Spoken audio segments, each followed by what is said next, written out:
নমস্কাৰ মৰমৰ শিক্ষাৰ্থীসকল, মই প্ৰণৱে ইউটিউব চেনেল ফৰ এডুকেশ্যনৰ অন্য এটা ভিডিঅ'লৈ তোমালোক সকলোকে স্বাগতম জনাইছোঁ। মৰমৰ শিক্ষাৰ্থীসকল, আজি মই তোমালোকৰ মাজলৈ লৈ আহিছোঁ হায়াৰ ছেকেণ্ডাৰী ছেকেণ্ড ইয়াৰৰ বিহু নামৰ বিষয়টোৰ দ্বিতীয় অধ্যায় বিহু বাদ্যৰ বিভিন্ন চেও চাপৰৰ শ্ৰেণী বিভাগ আৰু প্ৰকৃতি। এই ইউনিটৰ যিখন অনুশীলন আছে সেই অনুশীলনৰ প্ৰশ্নৰ উত্তৰসমূহ। তেতিয়াহ'লে আচোন পলম নকৰি আজিৰ ভিডিঅ'টো আৰম্ভ কৰোঁ। আৰু তাৰ আগতে তোমালোকলৈ এটা অনুৰোধ, মোৰ চেনেলটো যদি ছাবস্ক্ৰাইব কৰা নাই তেতিয়াহ'লে ছাবস্ক্ৰাইব কৰি দিবা আৰু কাষতে থকা বেল আইকনটো প্ৰেছ কৰি দিবা। মই দিয়া এনেকুৱা ধৰণৰ শিক্ষামূলক ভিডিঅ'সমূহ বা বিভিন্ন ছাবজেক্টৰ বা বিভিন্ন বিষয়ৰ প্ৰশ্নৰ উত্তৰসমূহ নিয়মিতভাৱে পাই থাকিবলৈ।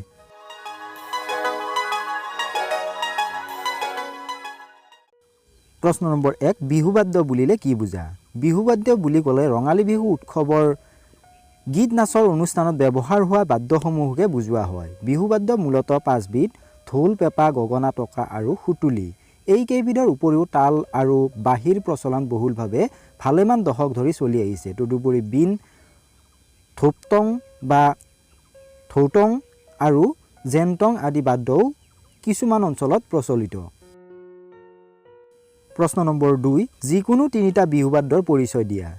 তিনিটা বিহু বাদ্যৰ বিষয়ে তলত চমুকৈ আলোচনা কৰা হ'ল। প্ৰথমটো হৈছে গগনা। গগনা গাভৰু বিহু আৰু ৰাতি বিহুৰ অন্যতম বিহু বাদ্য। আধুনিক কালৰ ডেকা গাভৰুৰ মুকলি বিহু আৰু বিহুৱতী প্ৰতিযোগিতাৰো এক অবিচ্ছেদ্য বাদ্য। গগনাত আঙুলিৰে মৃদু আঘাত কৰি উশাহৰ জৰিয়তে টিটেও টিটেও টিটেত তেও সুৰত ধ্বনি তথা লহৰৰ সৃষ্টি কৰা হয়। গগনাৰ লহৰ অতি বিশিষ্ট, মধুৰ আৰু স্বকীয়। দ্বিতীয়বিধ বাদ্য হৈছে টকা।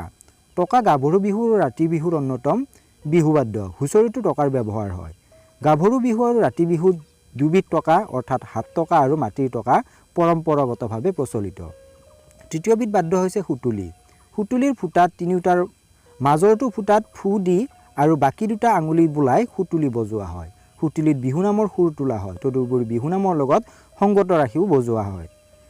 দুই এখন গাঁৱৰ হুঁচৰিত কেতিয়াবা ভেকুলী, চৰাই চিৰিকটি আদিৰ মাতো সুতুলিত তোলে বুলি বিশেষজ্ঞ জ্যেষ্ঠ ব্যক্তিসকলে কয়।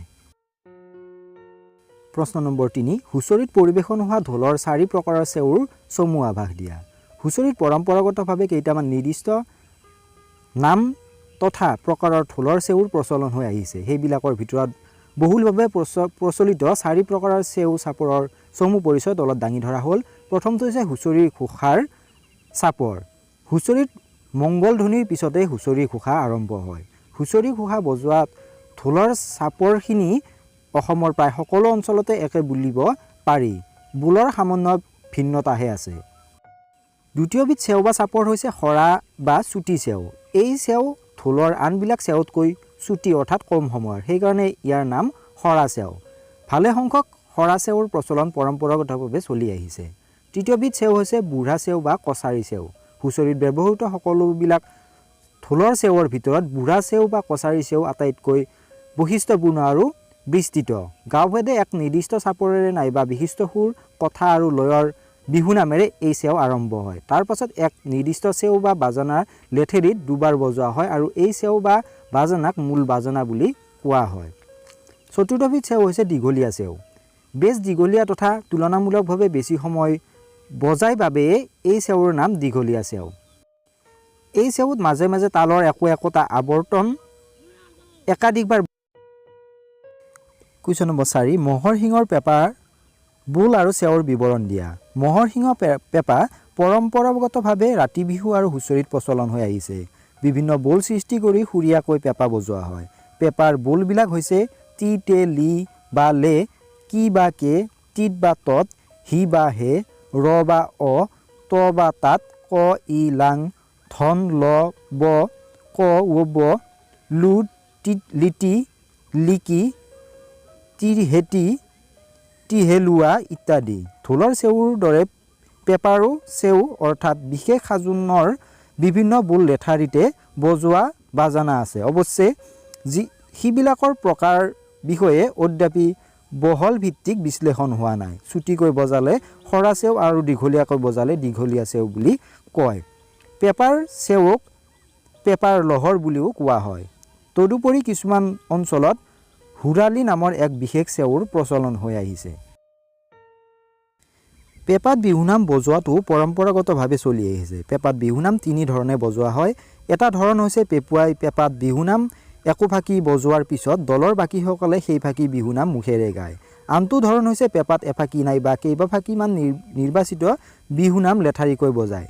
তৃতীয় ধৰণটো হৈছে নিৰ্দিষ্ট সাজোনৰ বোলৰ সমষ্টিত বজোৱাৰ পিছত বিহুনাম ফাকিৰ বজোৱা হয় আৰু পুনৰ নিৰ্দিষ্ট সাজোনৰ বোলৰ সমষ্টি বজোৱা হয়। আন কথাত পেপাৰ চেউ একোটাৰ মাজত বিহুনামৰ ফাকিৰ সুৰ বজোৱা হয়। এই তৃতীয় ধৰণেৰে বজোৱা পেপাৰ চেউক হুৰালি চেউ বুলি কয়।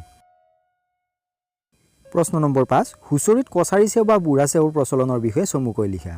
হুঁচৰিত ব্যৱহৃত সকলোবিলাক ঢোলৰ চেউৰ ভিতৰত বুঢ়া চেউ বা কছাৰী চেউৰ আটাইতকৈ বৈশিষ্ট্যপূৰ্ণ আৰু বিস্তৃত।